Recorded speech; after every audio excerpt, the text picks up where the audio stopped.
세상에 떠도는 기묘한 괴담들. 첫 번째 이야기, 서울 장충동에 있는 대학에 다닐 때 실제로 겪었던 실화괴담. 2010년, 당시 20살이던 저는 장충동 D대학에 다니고 있었습니다. 집에서 통학하려면 대략 2시간 조금 안 되는 시간이 걸렸는데 왕복 4시간이라는 시간은 생각보다 제 하루의 많은 비중을 차지하더군요. 게다가 여자친구랑 만나다 보면 금세 지하철이 끊기는 일이 태반이라 결국 상경에서 살기로 했습니다. 원룸을 알아보고 있었는데 최대한 학교에서 가까운 곳에서 살고 싶었습니다. 하지만 대부분이 보증금이 1,000만 원은 기본이었고 보증금이 저렴한 곳은 월세로 지급하는 금액이 상당히 비쌌습니다. 결국 저는 당분간 고시원에서 지내기로 했죠. 학교에서 걸어서 5분 거리에 있는 그루터기라는 이름의 고시원이었죠. 한 달 고시원비가 20만 원이었습니다. 생각보다 값이 저렴했죠. 물론 방에 창문은 없었고 화장실과 취사시설은 다 같이 쓰는 구조였지만요. 워낙 학교에서 가깝다 보니 한두 달 정도만 살고 원룸을 구해서 나갈 생각이었습니다. 근데 사람이 환경에 적응해버리면 익숙해져서 새로운 환경을 거부하게 되더라고요. 7월에 고시원에 들어갔는데 어느덧 11월을 지날 무렵이었습니다. 마침 11월에 제 생일이 있어서 동기들과 학교 앞 술집에서 파티를 하게 되었습니다. 저는 아버지를 닮아 술이 강한 편인데 이상하게 그날은 빨리 취해서 결국 동기들이 저를 데려다 주게 되었습니다. 저는 취기를 없애고 동기들과 학교 중앙광장 코끼리 동상에 올라가는 등 미친 짓을 하다가 동기들을 먼저 보내고 비틀거리면서 고시원으로 걸어가고 있었습니다. 고시원은 동산 뒤에 있는데 그곳은 건물으로 둘러싸여 있고 가로등도 하나밖에 없는지라 11시 정도만 돼도 인적이 상당히 줄어들고 나름 음산한 분위기를 내뿜는 곳이었습니다. 겨우 골목 앞까지 와서 이제 다 왔다 라고 생각하며 고시원 쪽으로 향하는데 가로등에 어떤 여자가 머리를 툭툭 박고 있었습니다. 마치 왕복 운동을 하는 듯 말이죠. 저는 저 여자도 술 취해서 맛이 갔구나 하고 혼자 중얼대며 고시원에 들어가려고 했습니다. 갑자기 머리카락이 쭈뼛 서는 느낌이 들더니 뒤에서 너무 춥다 하고 속삭이는 소리가 들렸습니다. 남자도 여자도 아닌 마치 기계로 조합해낸 것 같은 소리였죠. 흔히 공포영화나 그런 곳에서 나올 법한 목소리였어요. 상당히 거슬리는 기분 나쁜 톤이었고 취기 때문에 그리고 피곤하기도 했기에 저는 뒤도 돌아보지 않고 한마디 던졌습니다. 집 가서 발 닦고 자면 되지. 그리고는 고시원으로 올라갔습니다. 1층은 사무실 같은 곳이고 2층은 총무실과 여자 숙소가 있었습니다. 제가 사는 곳은 3층이었고 4층은 원룸 비슷한 형태였습니다. 고시원은 밤이 되면 모든 층에 불을 꺼놓으므로 가끔 맨정신에 올라가면 소름이 끼칠 때가 있었습니다. 그렇게 올라가는데 뭔가 느낌이 이상해서 뒤를 돌아보니 그 술 취한 여자가 제 바로 뒤에 있더군요. 순간 술이 확 깼습니다. 뭐야? 하고 입이 저절로 움직이더군요. 그 전봇대에 머리를 박아대던 여자는 저를 쫓아왔던 겁니다. 제가 서 있던 장소는 층간 창가 쪽 담배를 태우던 장소여서 노래방 간판 불빛이 비쳤는데 그 여자 얼굴도 불빛에 비쳤습니다. 보통 시선이 다리부터 올라가서 얼굴로 향하는데 이상하게 그 여자는 얼굴부터 보게 되었습니다. 눈 주위가 새까맣길래 처음에는 선글라스를 낀 줄 알았는데 다시 살펴보니 눈이 없습니다. 고깃집에서 후식으로 아이스크림을 먹을 수 있게 갖춰둔 스쿱으로 도려낸 것 같았습니다. 3층 현관에서는 신발을 슬리퍼 같은 걸로 갈아 신어야 하는데 저는 너무 놀란 나머지 그대로 제 방 815호로 죽으러 달려가 단숨에 문을 따고 들어가서 잠갔습니다. 방으로 들어오니 고시원 특유의 따뜻한 보일러 때문에 방 안은 찜질방처럼 따뜻하더군요. 덕분에 저는 논리적인 생각을 할 겨를도 없이 긴장이 풀렸습니다. 이유는 모르겠지만 그 여자가 더는 안 올 거라는 안도감도 있었고요. 그래서 잠깐 잠에 빠졌나 봅니다. 너무 더워서 눈을 떴습니다. 시계를 보니 새벽 3시 정도 됐던 걸로 기억합니다. 더워서 문을 좀 열었습니다. 그 방은 문을 열면 왼쪽에 1인용 침대가 있고 정면에는 책상이 있습니다. 침대 맞은편에는 옷장이 있고요. 상당히 좁은 방이었습니다. 방에 창문이 없어서 환기하려면 문을 열어야 했고요. 잠에서 잠깐 깨어났던 저는 문을 살짝 열어두고 다시 잠자리에 들었습니다. 그러고 눈을 감았습니다. 그런데 기척이라고 해야 하나. 눈을 감고 있어도 물체가 지나가면 보이지는 않아도 뭔가 지나갔다는 것을 알 수 있잖아요. 누군가 제 방 앞에 있다는 게 느껴졌습니다. 하지만 술도 마셨겠다 하도 피곤해서 그냥 옆방 사는 형일 거라고 생각하고 잠을 청했죠. 그리고 아침 9시쯤 일어났습니다. 마침 그때 옆방 형도 일어났는지 방에서 나왔습니다. 형 일어나셨어요. 오늘 쉬는 날인데 빨리 일어나셨네요. 그러자 형이 말씀하셨죠. 잠이 안 와서. 근데 너 어제 여자 데려왔냐? 저는 어리둥절한 표정을 지으며 되물었습니다. 여자라뇨? 시치미 떼지 마. 어제 새벽에 물 먹으러 가는데 내 방 앞에 여자 한 명 서 있었더만. 저는 순간 소름이 확 돋았습니다. 전날 새벽 고시원 앞에 있던 여자가 저를 따라서 3층까지 올라왔던 게 그제야 떠올랐거든요. 자다가 문을 열어두었고 문 앞에 누군가 서 있었다는 건 생각났지만 그 주인공이 옆방 형이 아닌 그 눈알이 없던 여자일 줄 꿈에도 몰랐습니다. 형, 어제 제 방 앞에 서 있던 사람 형 아니었어요? 그러자 형이 답했죠. 에이, 무슨 소리야 그게. 너 좀 더 자야겠다. 아침부터 이상한 소리만 하고 말이지. 저는 너무 놀라서 방 안에 돌아와 침대에 앉았습니다. 그때 귓가에 들렸던 한마디가 지금도 잊히지 않습니다. 잘 쉬고 간다. 남자도 여자도 아닌 중성적인 기괴한 목소리. 전날 새벽에 봤던 것은, 그리고 밤새 제가 느낀 인기척은 그저 술김에 본 환상이 아니었던 것 같습니다. 두 번째 이야기, 중환자실 근무. 제가 근무하던 중환자실 옆에는 흔들 미닫이문 하나만 통과하면 수술실과 바로 연결되어 있었어요.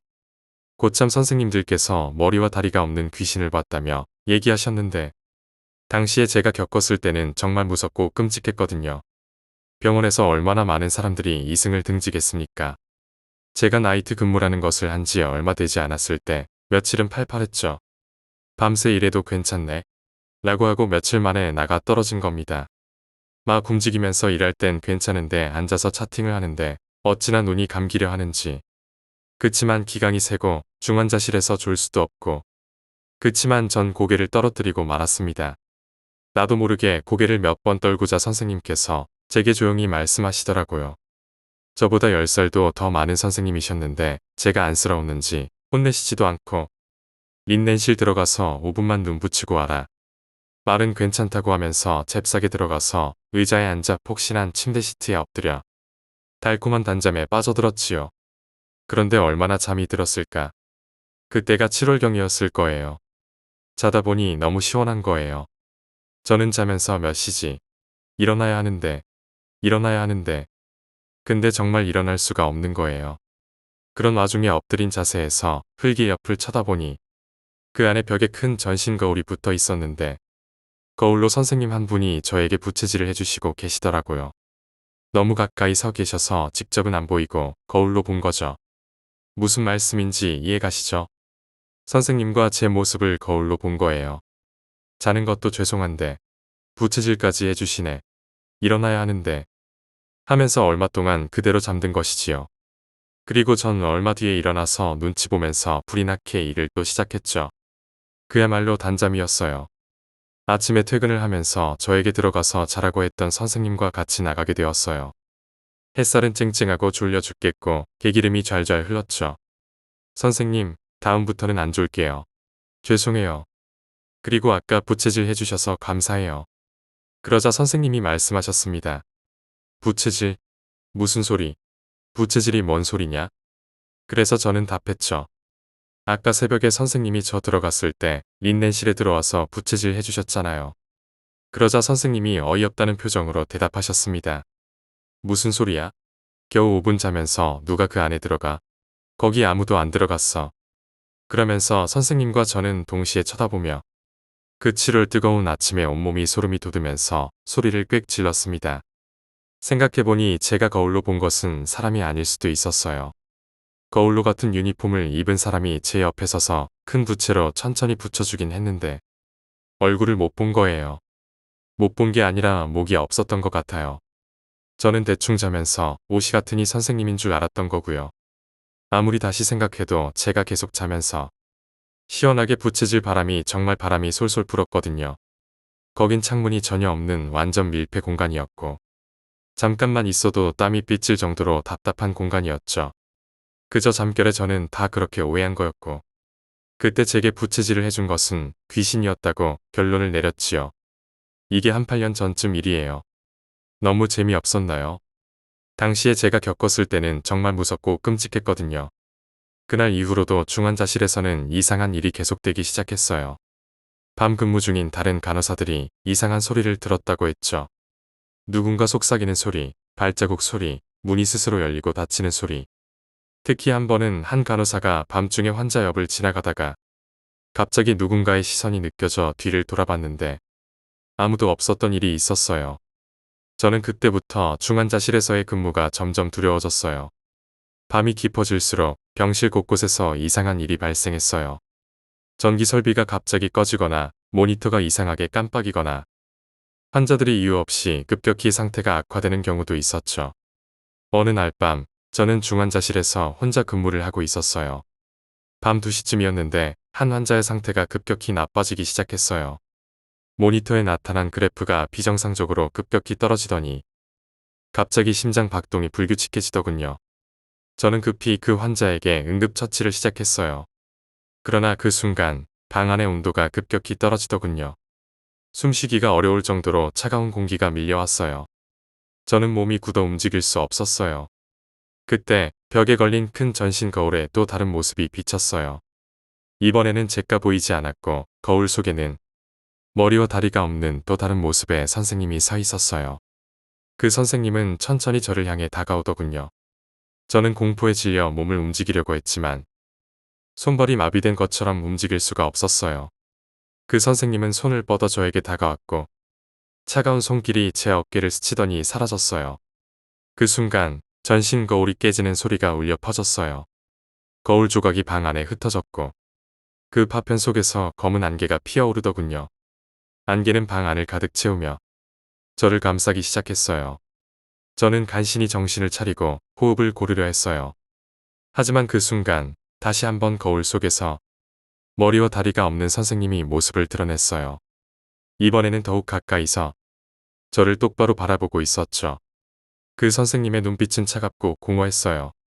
저는 그저 서서히 다가오는 그 모습에 몸을 떨며 공포에 휩싸였어요. 주변의 소리마저 사라진 듯한 느낌이 들었죠. 그때 방 안의 모든 불빛이 꺼졌어요. 완전한 어둠 속에서 저는 그 선생님의 존재를 느꼈어요. 그는 손을 뻗어 저를 잡으려 했고 저는 필사적으로 벗어나려 했지만 몸은 움직일 수 없었어요. 갑자기 불빛이 다시 켜졌고 그 선생님은 사라져버렸어요. 방 안은 다시 평온을 되찾았지만 저는 여전히 공포에 떨고 있었어요.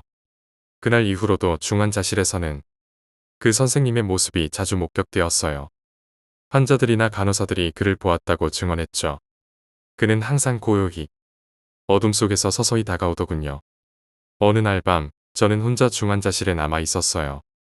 바로 그날 모든 것이 다시 시작된 것 같았어요. 모니터가 갑자기 꺼지고 방 안에 찬 공기가 감돌았죠. 저는 다시 한번 그 선생님의 모습을 보았어요. 이번에는 더욱 선명하게 머리와 다리가 없는 채로 저를 응시하고 있었죠. 그는 천천히 다가와 손을 뻗었어요. 저는 공포에 질려 소리를 질렀지만 그 방 안에는 아무도 없었어요. 하지만 그 선생님의 존재는 여전히 느껴졌어요.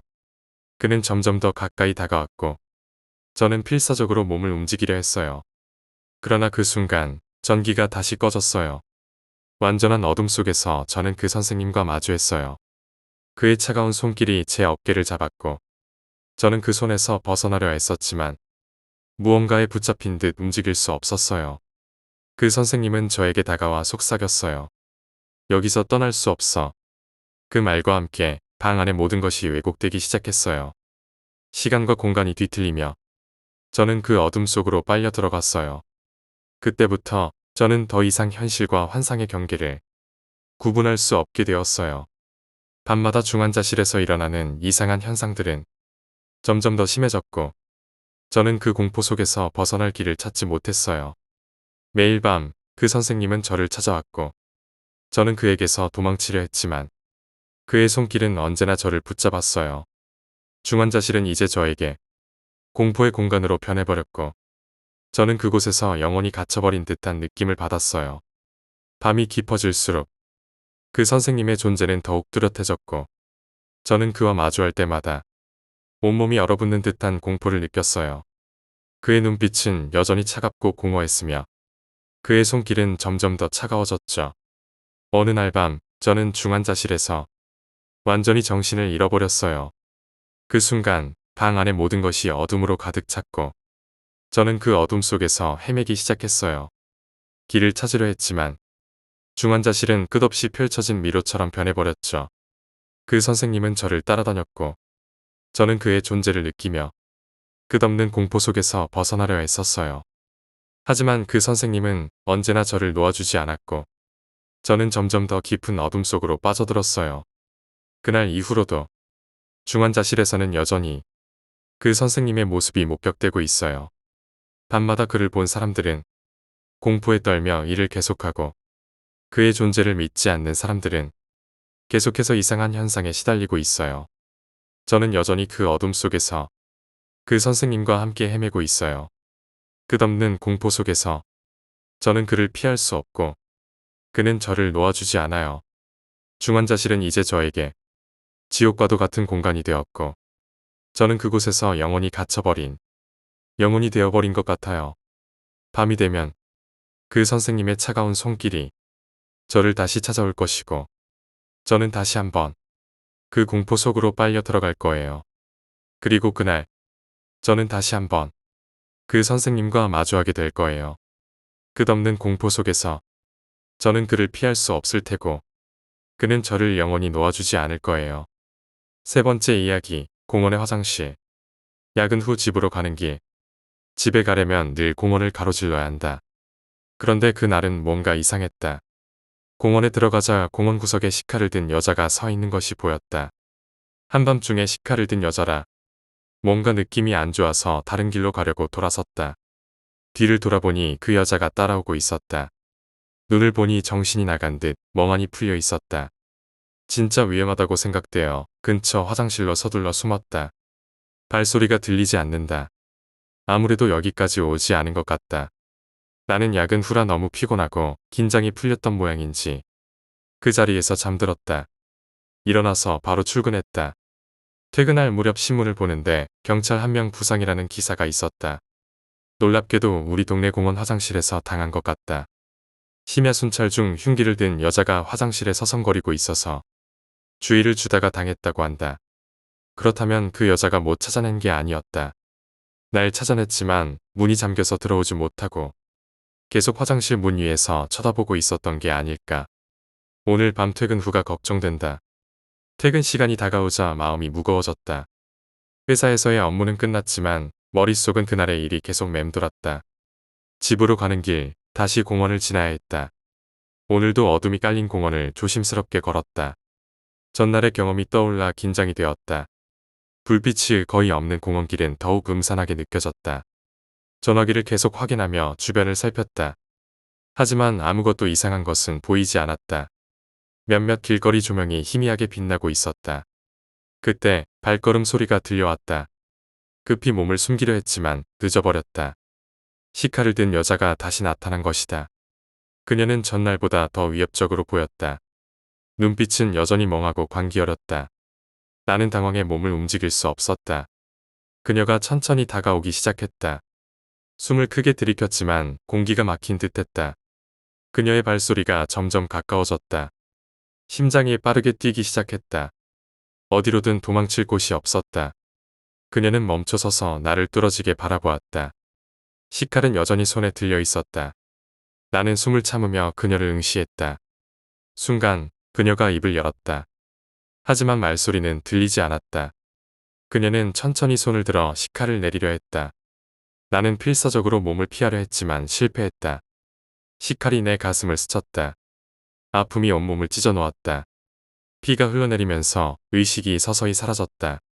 기억이 희미해지기 전에 마지막으로 본 것은 그녀의 차가운 눈빛이었다. 그 후로는 아무것도 기억나지 않는다.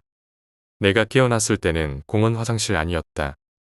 어떻게 여기까지 오게 된 것인지 모르겠다. 몸은 아팠지만 정신은 아직 명료했다. 화장실 문은 잠겨 있었고 창문도 잠겨 있었다. 밖에서는 누군가의 발소리가 들려왔다. 그녀가 다시 나타난 것 같았다. 나는 숨을 죽이고 그녀가 들어오기를 기다렸다. 발걸음 소리는 점점 가까워졌다. 그녀가 화장실 문 앞에 섰다. 시카를 들고 문을 두드렸다. 나는 문에 등을 대고 숨을 죽였다. 몇 번의 두드림 후 그녀는 문을 열었다. 하지만 그녀의 얼굴은 더 이상 보이지 않았다. 오히려 검은 그림자만이 어둠 속에서 기어 나오고 있었다. 그림자는 시카를 휘두르며 나에게 다가왔다. 나는 필사적으로 문을 닫으려 했지만 손이 움직이지 않았다. 그림자는 문을 부수고 화장실 안으로 들어왔다. 공포에 질려 몸을 움츠렸다. 그림자는 나를 향해 시카를 휘둘렀다. 나는 눈을 감았다. 갑자기 모든 것이 멈췄다. 정체불명의 어둠이 나를 감싸 안았다. 다시 눈을 떴을 때 나는 아무것도 없는 어둠 속에 있었다. 길을 잃은 느낌이 들었다. 빛도 소리도 없는 공간이었다. 발걸음을 옮기려 했지만 움직일 수 없었다. 그림자는 여전히 나를 향해 다가오고 있었다. 시간이 멈춘 듯 모든 것이 정지된 것 같았다. 시칼의 날이 내 목을 향해 왔다. 공포가 온몸을 휘감았다. 그림자는 속삭이며 다가왔다. 나는 절망 속에서 눈을 감았다. 그리고 다시 깨어났다. 공원 화장실 안에서였다. 내 몸은 여전히 아팠지만 의식은 돌아왔다. 나는 일어나려고 했지만 다리가 움직이지 않았다. 그 순간 화장실 문이 천천히 열렸다. 그녀가 다시 나타난 것이다. 눈빛은 여전히 멍하고 광기어렸다. 나는 공포에 떨며 그녀를 바라보았다. 그녀는 천천히 나에게 다가왔다. 시카를 내밀며 소리 없이 다가왔다. 나는 다시 숨을 죽이며 기다렸다. 그녀는 나에게 가까워졌고 시칼이 다시 날카롭게 빛났다.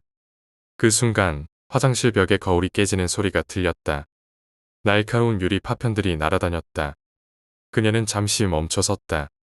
나는 기회를 잡아 몸을 움직였다. 다행히 문이 조금 열린 상태였고 나는 몸을 끌어내었다. 빠르게 화장실을 빠져나와 공원길을 달렸다. 뒤를 돌아보니 그녀는 보이지 않았다. 하지만 어둠 속에서 무언가가 나를 지켜보고 있었다는 느낌이 들었다. 나는 더 이상 공원을 지나지 않고 우회로를 택했다. 집에 가까워질수록 마음이 놓이기 시작했다. 하지만 공포는 쉽게 사라지지 않았다. 그날 밤 나는 집에 도착해도 잠을 이루지 못했다. 잠을 설친 나는 다시 공원을 지나지 않기로 결심했다. 하지만 그날 밤 예상치 못한 일이 벌어졌다. 나는 지하철을 타고 집으로 돌아가려 했지만 지하철역이 닫혀 있었다. 대신 다른 길을 선택해야 했다. 시간이 늦어지자 어둠이 짙어졌다. 나는 서둘러 집으로 향했다. 하지만 그 길은 다시 공원을 지나야 하는 길이었다. 불가피하게 공원으로 들어갔다. 그때 다시 시카를 든 여자가 나타났다. 이번에는 전날보다 더 무서운 기운이 느껴졌다. 나는 도망치려 했지만 다리가 움직이지 않았다. 그녀는 천천히 나에게 다가왔다. 눈빛은 여전히 멍하고 광기어렸다. 나는 다시 화장실로 뛰어들었다. 문을 급히 닫았지만 그녀는 문을 부수고 들어왔다. 화장실 안은 다시 어둠에 잠겼다. 나는 숨을 죽이며 그녀를 바라보았다. 그녀는 시카를 휘두르며 나를 향해 오고 있었다. 나는 필사적으로 몸을 움직였다. 하지만 이번에는 더 늦어버렸다. 시칼이 내 목을 향해 내려왔다. 공포가 절정에 달했다. 그리고 다시 모든 것이 멈췄다. 나는 다시 어둠 속에 빠져들었다. 이번에는 더 깊은 곳으로 떨어지는 느낌이었다. 모든 것이 끝난 것처럼 느껴졌다. 그러나 갑자기 빛이 나타났다. 나는 어둠에서 벗어나지 않았다. 그녀의 얼굴이 다시 나타났다. 눈빛은 여전히 멍했고 광기어렸다. 시칼이 다시 날카롭게 빛났다. 나는 절망 속에서 마지막으로 눈을 감았다. 그리고 다시 깨어났다. 이제는 안전한 내 방이었다. 하지만 내 몸은 여전히 아팠다. 그리고 문득 창밖을 보았다. 공원길에 그녀가 서 있었다. 나는 몸을 떨며 창문을 닫았다. 하지만 그녀는 이미 내 방으로 들어오고 있었다. 시칼을 들고 천천히 다가왔다. 나는 마지막으로 숨을 참았다. 그리고 그녀는 나에게 시칼을 휘두르기 시작했다. 공포에 질려 나는 절망 속으로 빠져들었다. 모든 것이 끝나고 나는 더 이상 깨어나지 않았다. 네 번째 이야기, 월세방. 저희 집은 제가 중학교 1학년 때 보증으로 산더미 같은 빚을 지고 월세방에 이사를 했습니다.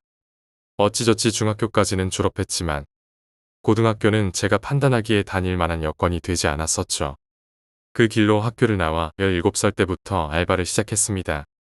저는 생긴 게 또래 친구들보다 세월을 3배쯤은 더 맞은 비주얼을 자랑했었고 편한 일을 하고 싶어 성인 PC방에서 알바를 시작했어요.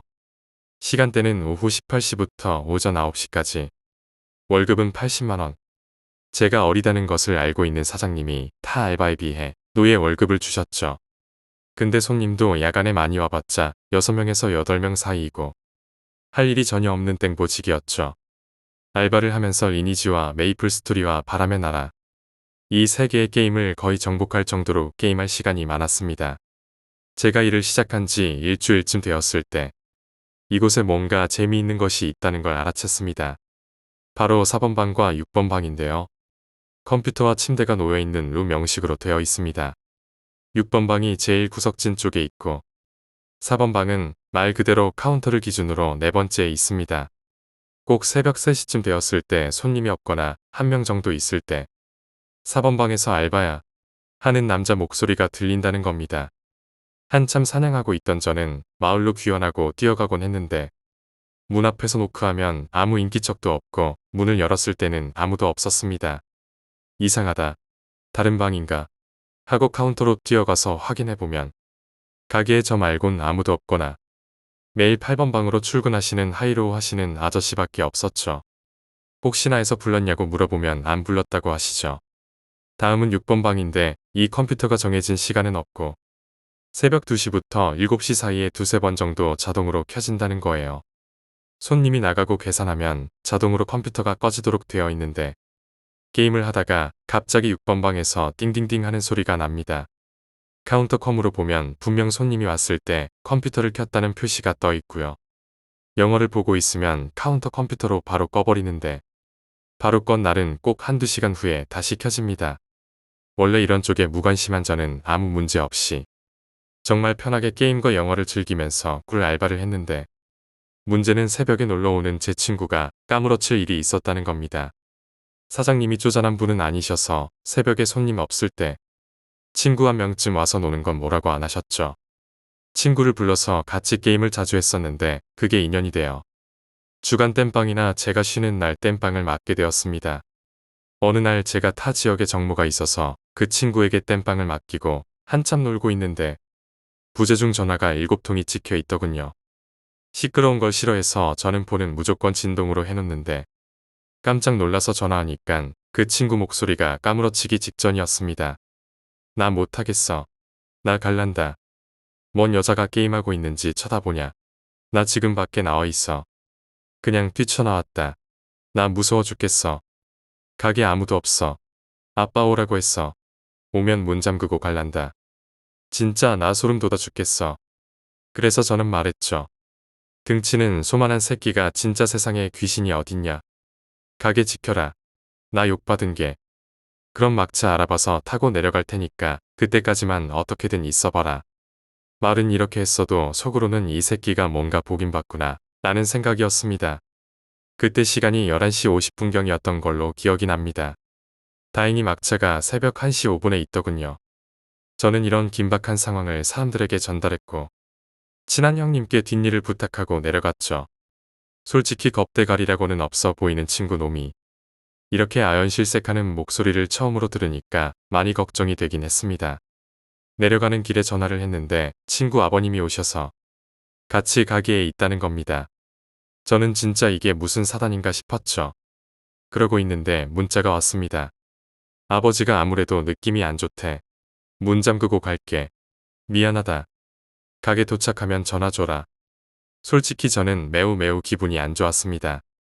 기분 좋게 쉬는 날 타 지역 사람들이 모두 모여서 정모하는 날에 그것도 저는 주최자였는데 터무니없는 일로 이렇게 돼버리니까 짜증과 화가 치밀어 올랐습니다. 그래도 친구 놈 아버지까지 나서셨다고 하니까 그냥 알았다고 톡을 보내고 가게에 도착했는데 이 자식이 가게 간판이고 불이 다 꺼버리고 갔더군요. 제가 간다고 했으면 그냥 둬야 되는데 그냥 마감까지 치고 갔구나 생각하고 가게에 들어가서 친구한테 욕을 하면서 다시 오라고 전화를 했죠. 그렇게 친구가 와서 구석 대기 쪽에서 이상한 소리가 들리기 시작했다는 둥. 무슨 하반신 없는 여자가 천장 쪽에서 자신을 쳐다보고 있었다는 둥. 그런 이야기를 하다가 마지막에 제가 물었습니다. 그렇다고 마감을 치고 가면 어쩌냐? 내가 온다고 했으면 불이랑은 켜놔야 할 텐데. 친구 몸에 닭살이 매우 심하게 오돌토돌하게 올라오더니 밖으로 뛰쳐나가는 겁니다. 저 새끼가 왜 저래 하고 따라갔더니 하는 말이 자기는 마감을 치고 나온 적 없고 아버지께서 왠지 느낌이 좋지 않다고 하셔서 문만 잠그고 바로 집으로 갔다는 겁니다. 이쯤 되니 저도 약간 소름이 끼치긴 하더군요. 그곳에서 제 경험담은 그냥 게임을 하다 보면 시야 구석에서 그림자 같은 게 쓱 하고 지나가는 정도. 저를 부르는 목소리와 컴퓨터 부팅 밖에는 없습니다. 나중에는 제가 적응이 되어서 4번방에서 부르는 소리 나면 그냥 쌩 까았는데 부르기만 할 줄 아는 귀신인지에 아무 문제 없더군요. 지금도 그 친구와 술자리를 가질 때는 이 이야기가 빠지지 않고 등장하는데요. 귀신이 무서우면 요령을 하나 가르쳐 드릴게요. 안 무서워하면 됩니다. 그냥 걔네가 뭘 하든 관심 안 갖고 쌩까시면 아무 일 없습니다. 여러분들이 방정맞게 구시면 오히려 걔네들이 더 귀찮아해요. 그 후 그들만의 독특한 귀신 대처법을 고수하게 됩니다. 이제 4번방에서 들리는 목소리에는 아예 귀를 기울이지 않죠. 알바야 하고 부르는 목소리가 들려도 그는 게임에 집중하며 무시를 외치며 자신을 다잡습니다. 친구는 여전히 가끔 놀러 오긴 하지만 항상 불안한 눈빛을 감추지 못합니다. 이제 귀신도 적응이 되나 보다라며 웃으며 넘기곤 합니다. 하지만 그 이후로도 이상한 일들은 계속되었습니다. 밤마다 6번방 컴퓨터가 혼자 켜지는 것을 확인하고는 저 귀신 왠지 게임이나 하고 싶은가 보다라며 혼잣말을 합니다. 게임을 좋아하는 귀신이라니 새로운 발견이었죠. 5번째 이야기, 까마귀. 내가 아직 초등학생일 무렵 이야기다. 아마 3학년쯤일 것이다. 현장학습이었는지 그날은 버스를 타고 미술관으로 향했다. 미술관에서는 대충 정해진 루트를 돌아다니다 지정된 시간까지 자유롭게 관람하게 되었다. 나는 사이좋은 친구 서너 명과 함께 미술관을 돌기로 했다. 처음에는 즐거웠지만 솔직히 나는 금세 질려서 빨리 가자 라고 말하게 되었다. 다른 친구들도 대부분 비슷해서 빨리 집에 가고 싶다고 이야기하고 있었다. 하지만 친구 중 한 명, A 녀석은 혼자 진지하게 그림을 보고 있었다. 무슨 말을 건네도 미술관에서 나가려 하지 않아서 어쩔 수 없이 다같이 A가 가고 싶은 곳을 따라다니게 되었다. 우리가 수다를 떨며 대수롭지 않게 그림을 보는데 갑자기 A가 멈춰서서 움직이질 않았다. 그제까지는 멈춰서도 곧바로 다시 걷기 시작하고 다른 그림을 향해 갔었는데 그 그림 제목은 확실히 무슨 까마귀라는 것이었다. 까마귀라는 부분만 기억하고 있는 건 당시 내가 한자를 읽을 수 없었기 때문이었다. 친구 중 한 명이 읽는 법을 가르쳐 주었고 그리고 그 그림에는 까마귀가 그려져 있지 않다는 것 또한 인상적이었고 그의 제목과 그림이 다른 건 어찌 보면 당연한 일이다. 하지만 그 그림은 분명하게 이상했다. 풍경화처럼 호수와 그 주변 경치가 그려져 있는데 가장자리에 기묘한 것이 있었다. 나무 한 그루의 끈 같은 것으로 매달려 있는 검은 물체. 무엇인지 확실하지는 않았지만 왠지 모르게 사람의 형태를 하고 있는 것처럼 보였다. 적어도 까마귀는 아니었다. 나는 어쩐지 기분 나쁜 그림이라고만 생각했고 다른 친구들은 제대로 보지도 않았다. A는 계속 움직이질 않았다. 말을 걸어봐도 대강대강 대답할 뿐. 아무리 그림을 감상하지 않는다고 해도 그냥 같은 자리에만 있는 건 너무 지루했다. 우리는 A에게 말을 해놓고 다른 곳을 돌아보기로 했다. 한동안 돌아다니다 앉아 쉴 수 있는 곳이 있어서 거기서 시간을 보냈다. 슬슬 집합 시간이 다가오기에 우리는 집합 장소로 향했다. 도중 A의 모습이 보였다. A는 아직도 그 그림을 보고 있었다. 헤어지고 나서 10분은 좋게 넘었을 터였다. A에게 이제 집합해야 된다고 말하자 여전히 대강대강 대답할 뿐이었지만 그림 곁에서 떠나 함께 집합 장소로 향했다. 그날은 그렇게 끝났다. 귀가하는 버스 안에서 A는 평소 그대로의 모습이었고 나는 그리 신경 쓰지 않았다. 현장학습이 끝난 다음 날 장문 용지가 나눠주고 어제 현장학습 소감문을 쓰게 되었다. 나는 정말 즐거웠다느니 대충 적어냈다. 함께 미술관을 다녀온 친구들은 모두 제출했지만 A만은 시간 내에 쓰지 못해 집에서 숙제로써 오게 되었다. 다음 날, 전날 소감문을 다 쓰지 못했던 사람들이 숙제를 제출했다. A는 내지 않았다. 또 다음 날. 이날이 마감일이었지만 A와 불성실한 놈들 서너은 내지 않았다. 이 시점에서 나는 위화감을 느끼고 있었다. A는 평상시부터 성실하고 숙제는 밀린 적 한 번 없었다. 평소 태도도 이상했다. 어쩐지 멍해서 평소 A 같지가 않았다. 그런 상태가 일주일 정도 계속되었다. 그리고 그 와중에 A가 내게 상담을 해왔다. 그날 본 까마귀 그림이 머릿속에서 떠나질 않는다는 것이었다. 나는 솔직히 그런 그림 따위 까맣게 잊은 지 오래였다. 하지만 A가 너무나 심각해 보여. 어떻게 해야 좋을지 몰라 당황했다. 결국 그때 내가 A에게 무슨 말을 해줬는지는 기억나지 않는다. 진부한 말만 늘어놓았겠지. 그리고 또 며칠이 지나갈수록 A는 점점 이상해져 갔다. 수업 중에 혼자 중얼중얼거리기도 하고 양호실을 찾는 일도 잦아졌다. 나도 친구들도 A와는 별로 놀지 않게 되었다. 그리고 어느 날 그 일이 일어났다. 수업 도중 A는 갑자기 넘어졌다. 의자에서 굴러 떨어져 몸을 벌벌 떨었다. 교실이 웅성거리는 중 나는 A와 시선이 마주쳤다. 그러자 A는 절규했다. 뭐라고 말하는지는 알아들을 수 없었다. 그 후 A는 선생님이 양호실로 옮겼다. 수업은 자습이 되었다. 잠시 뒤 학교에 구급차가 왔다. 창밖으로 보니 A 같은 사람이 들것에 실려가는 모습이 보였다. 그 뒤로 A는 학교에 오지 않았다.